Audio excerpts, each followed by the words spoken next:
ये है talks news network और आप देख रहे हैं पॉलिटॉक्स, राजनीति का कच्चा चिट्ठा। गुरुवार को मोदी सरकार के दूसरे कार्यकाल का शपथ ग्रहण का कार्यक्रम राष्ट्रपति भवन में संपन्न हुआ। इसमें प्रधानमंत्री नरेंद्र मोदी सहित 58 मंत्रियों ने पद और गोपनीयता की शपथ ली। मंत्रिमंडल में यूपी में मिली बम्पर जीत के बाद यहां से पीएम मोदी सहित 8 चेहरों को मौका मिला है। इनमें राजनाथ सिंह, स्मृति ईरानी, महेंद्र नाथ पांडे, संजीव बालियान, संतोष गंगवार, वीके सिंह, साध्वी निरंजन ज्योति व मुख्तार अब्बास नकवी को शामिल किया गया है।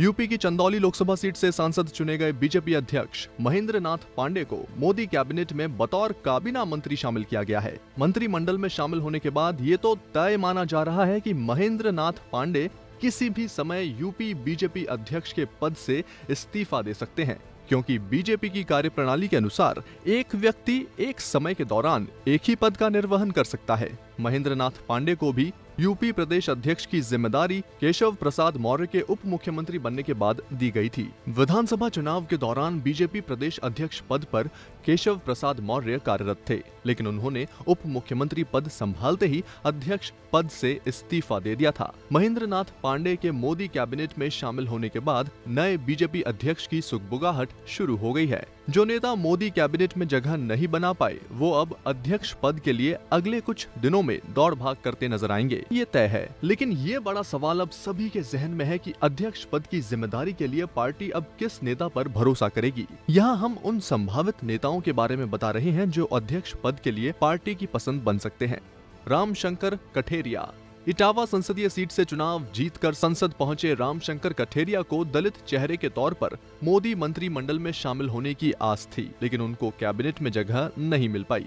अब कठेरिया की उम्मीद महेंद्र नाथ पांडे के मंत्री बनने के बाद खाली होने वाली प्रदेश अध्यक्ष की कुर्सी पर टिकी है। उनकी आस को मजबूती इसलिए है क्योंकि यूपी सरकार में सवर्ण और ओबीसी चेहरों को मुख्यमंत्री या उप मुख्यमंत्री बनाया गया है, लेकिन दलित समुदाय को ऐसा कोई पद योगी सरकार में अभी तक नहीं मिला। कठेरिया इससे पूर्व भी कई अहम पदों को संभाल चुके हैं। वो राष्ट्रीय अनुसूचित जाति आयोग के अध्यक्ष भी रह चुके हैं।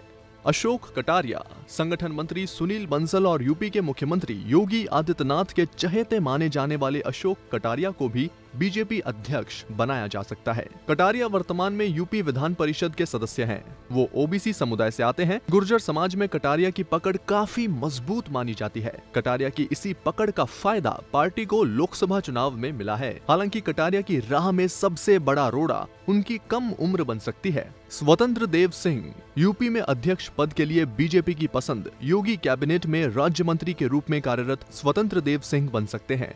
स्वतंत्र देव बीजेपी अध्यक्ष अमित शाह और पीएम मोदी के करीबी माने जाते हैं।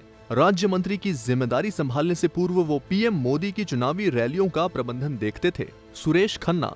योगी सरकार में संसदीय कार्य मंत्री का जिम्मा संभाल रहे यूपी बीजेपी के दिग्गज चेहरे सुरेश खन्ना को भी पार्टी अध्यक्ष पद के लिए चुन सकती है। खन्ना शाहजहांपुर विधानसभा सीट से लगातार 9 बार से विधायक चुने जा रहे हैं। लगातार जीत का यह आंकड़ा उनके पार्टी के मध्य कद को बयां करता है। महेश शर्मा।